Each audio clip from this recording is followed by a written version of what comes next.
बिस्मिल्लाहिर्रहमानिर्रहीम। अस्सलाम वालेकुम नाज़रीन।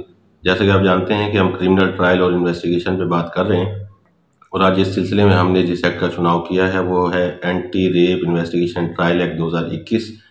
ये एक्ट क्यों इम्प्लीमेंट किया गया और इस एक्ट का बेसिक मकसद क्या है और ये किन केसेस को डील करेगा, इन्वेस्टिगेशन का क्राइटेरिया क्या होगा और इन केसेस का डिसीजन जो है वो कितने टाइम में किया जाएगा, तमाम सवालों के जवाब आज की सीरीज में देने की कोशिश करेंगे। इस कानून का नाम anti rape investigation trial act 2021। ये तमाम पाकिस्तान पे जो है काबिल अमल होगा, काबिल नफाज होगा। इस कानून का बुनियादी मकसद जिना और जिनसी हरासगी के जराइम और मुकदमात का जल्द अज जल्द फैसला करना यकीनी बनाना है, जो कि अमूमन औरतों और बच्चों के खिलाफ किए जाते हैं। इस कानून के तहत जिना और जिनसी हरासगी के जराइम और मुकदमात के लिए स्पेशल इन्वेस्टिगेशन टीम का क़याम अमल में लाया जाएगा। इस कानून के तहत स्पेशल अदालतों का क़याम भी अमल में लाया जाएगा, जो कि शेड्यूल ऑफेंसेस जो कि इस कानून के तहत डील होंगे उन केसेस की जो है समाअत करने का इख्तियार रखेंगी। इस कानून के तहत स्पेशल कोर्ट स्पेशल प्रोसीजर के तहत शहादतें रिकॉर्ड करेगी और जल्द अज जल्द केस का फैसला करने के लिए इकदाम उठाए जाएंगे। फर्दर हम देख लेते हैं सेक्शन 3 जो है एस्टेब्लिशमेंट ऑफ स्पेशल कोर्ट्स के हवाले से डील करता है। खुसूसी अदालतों का क़याम जो है इस कानून के तहत अमल में लाया जाएगा। वफाकी हुकूमत मुतल्लिका हाई कोर्ट के चीफ जस्टिस से मुशावरत करने के बाद तमाम पाकिस्तान में जल्द अज जल्द ज़रूरत के मुताबिक स्पेशल अदालतों का क़याम अमल में लाएगी और इन अदालतों का क़याम जो है ये नए सिरे से भी किया जा सकता है और ऑलरेडी जो अदालतें वर्किंग कर रही हैं उनको भी इख्तियार दिया जा सकता है। जो अदालतें फर्स्ट ऑफ ऑल इस्टेब्लिश की जाएंगी उन अदालतों के जजेस की क्वालिफिकेशन और तैनाती जो है वफाकी हुकूमत मुतल्लिका हाई कोर्ट्स के चीफ जस्टिस से मुशावरत के बाद तय करेगी। इन अदालतों के जजेस की क्वालिफिकेशन क्या होगी, फर्स्ट ऑफ ऑल हम ये देख लेते हैं। सेशन जजेस, एडिशनल सेशन जजेस या ऐसे एडवोकेट जो कि 10 साल की प्रैक्टिस रखते हों बार की और 68 ईयर से ज़्यादा एज ना हो, उन लोगों को जो है इस कोर्ट का प्रिजाइडिंग ऑफिसर तैनात किया जाएगा। इसके साथ साथ फर्दर हम ये देख लेते हैं कि ऑलरेडी जो कोर्ट्स एडिशनल सेशन जजेस या स्पेशल कोर्ट्स जहाँ कोई काम कर रही हैं उन कोर्ट्स को भी जो है डेजिग्नेट किया जा सकता है इन मुकदमात की समाअत के लिए। इसके साथ फर्दर हम ये देख लेते हैं कि अगर पहले से किसी ज़िले में जेंडर बेस्ड वायलेंस कोर्ट्स और जुवेनाइल कोर्ट्स जो कि स्पेशल कोर्ट्स हैं अगर ये वर्किंग कर रही हैं तो इन अदालतों को भी ये इख्तियार दिया जा सकता है कि वो इस कानून के तहत शेड्यूल ऑफेंसेस का जो है ट्रायल कंडक्ट करें और उनकी प्रोसीडिंग को कंटिन्यू करें। फर्दर हम ये देख लेते हैं जहां एक या एक से ज़्यादा स्पेशल कोर्ट्स एक ही जुरिस्डिक्शन में काम कर रही होंगी, उन कोर्ट्स में से जो सेशन कोर्ट होगी वो काम डिस्ट्रीब्यूट कर सकेगी। वर्किंग डिस्ट्रीब्यूशन का जो है इख्तियार उस कोर्ट के पास होगा। मुतल्लिका सेशन जज जो है वो काम तकसीम कर सकेगा। अगर एक जुरिस्डिक्शन में 2 अदालतें स्पेशल काम अगर कर रही होंगी तो ये क्राइटेरिया होगा डिस्ट्रीब्यूशन ऑफ वर्क के हवाले से। स्पेशल अदालतों का जो दायरा इख्तियार है सेशन कोर्ट के बराबर तस्वुर होगा, इनके इख्तियार सेशन कोर्ट के बराबर होंगे। स्पेशल कोर्ट्स के जजेस को 3 साल की मुद्दत के लिए मुकर्रर किया जाएगा और 3 साल की मुद्दत से पहले उन्हें ओहदे से नहीं हटाया जा सकता। अगर मिसकंडक्ट या कोई इस किस्म का कोई एलिगेशन इन जजेस के अगेंस्ट आता है तो देन प्रोसीडिंग उनके खिलाफ की जा सकती है, उनको ओहदे से हटाया जा सकता है। फर्दर हम ये देख लेते हैं कि स्पेशल कोर्ट्स के जजेस को एक स्पेशल अदालत से दूसरी स्पेशल अदालत में मुतल्लिका चीफ जस्टिस साहब के हुक्म से जो है ट्रांसफ़र किया जा सकता है। स्पेशल अदालतें उन शेड्यूल ऑफेंसेस का ट्रायल करेंगी जो कि उन अदालतों की टेरिटोरियल जुरिस्डिक्शन के हवाले से कमिट होंगे, यानी कि जो ऑफेंसेस उन अदालतों के दायरा इख्तियार के लिमिट्स में अगर कमिट होते हैं तो ये अदालतें उन केसेस का ट्रायल कर सकेंगी। फर्दर हम देख लेते हैं कि सेक्शन 4 जो है वो डील करता है anti rape crisis cell. Anti rape crisis cell का जो है क़याम अमल में लाया जाएगा। वफाकी हुकूमत secretary ministry of law and justice commission मुतल्लिका सूबे के चीफ सेक्रेटरी और चीफ कमिश्नर इस्लामाबाद से मुशावरत करके तमाम पाकिस्तान में एंटी रेप क्राइसिस सेल का क़याम को यकीनी बनाएगी। एंटी रेप क्राइसिस सेल का क़याम पब्लिक हॉस्पिटल में किया जाएगा जहां पर तमाम ज़रूरी सहूलियात relevant to the offences relevant to the matters provide कर दी जाएंगी। फर्दर हम ये देखते हैं एंटी रेप क्राइसिस सेल का जो हेड होगा वो मुतल्लिका डीसीओ या कमिश्नर होगा और इसके साथ साथ फर्दर हम देखते हैं कि एक एमएस जो है पब्लिक हॉस्पिटल का वो भी इसका मेंबर होगा।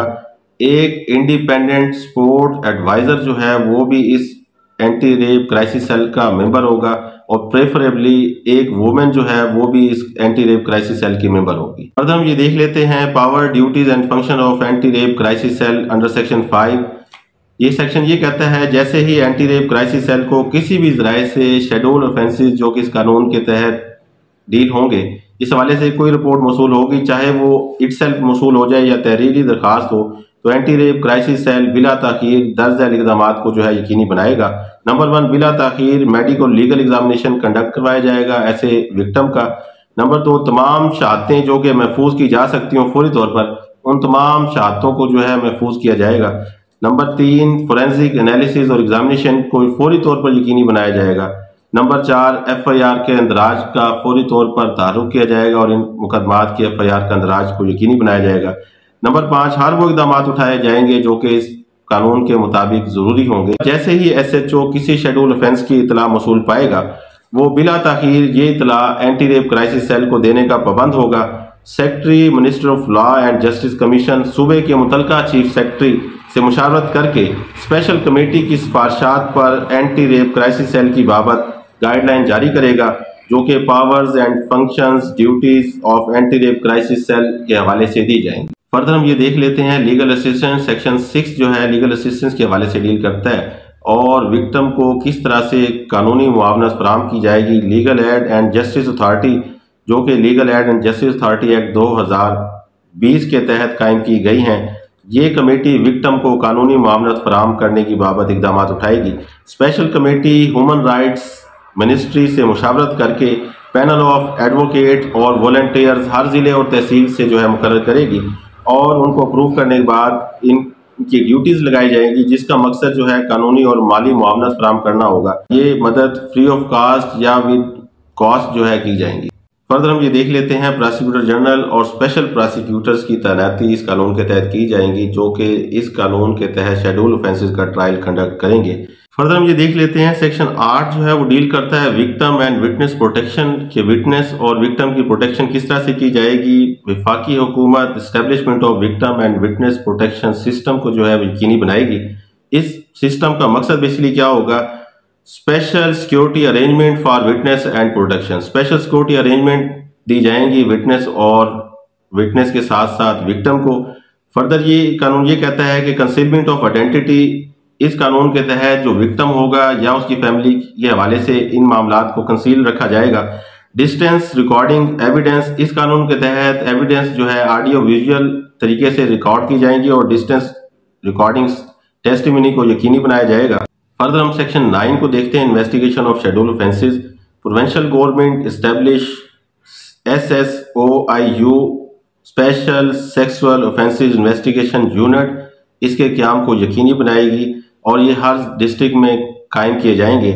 इस यूनिट का बेसिक मकसद क्या होगा, ये शेड्यूल ऑफेंसेस की इन्वेस्टिगेशन कर सकेंगे और ये कंप्राइज होंगे, ये मुश्तमिल होंगे police officer receiving training of sexual offences, ऐसा पुलिस ऑफिसर जिसने स्पेशल ट्रेनिंग सेक्सुअल ऑफेंसेस के हवाले से ली होंगी, वो ऑफिसर एलिजिबल होंगे इस कानून के तहत इन्वेस्टिगेशन यूनिट के मेंबर होंगे।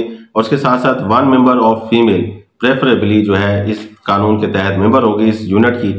फर्दर हम ये देख लेते हैं कि इन्वेस्टिगेशन ऑफ शेड्यूल ऑफेंसेस जो है वो किस तरह से की जाएंगी। शेड्यूल 1 में जो ऑफेंसेस बयान किए गए हैं वो स्पेशल इन्वेस्टिगेशन यूनिट इटसेल्फ कर सकेगा, जबकि शेड्यूल 2 में जो ऑफेंसेस डिक्लेयर किए गए हैं वो under the supervision of officer not below the rank of 17 scale police officer होगा, उसके ताबे जो है ये इन्वेस्टिगेशन की जाएगी। इन्वेस्टिगेशन जो है ट्रांसफर भी की जा सकती है अगर कुछ ग्राउंड जो हैं जो इधर बयान किए गए इस कानून के तहत, अगर कोई पार्टी डिससेटिस्फेक्शन का इजहार करे या रीजनेबल ग्राउंड एग्जिस्ट करें तो फिर ये investigation district head of investigation को ट्रांसफर हो जाएंगी। इन्वेस्टिगेशन यूनिट के मेंबर्स जो हैं उस एरिया से मुकर्रर किए जाएंगे जिस एरिया में ऑफेंस कमिट होगा या उन ऑफेंसेस की इन्वेस्टिगेशन कर सकेंगे।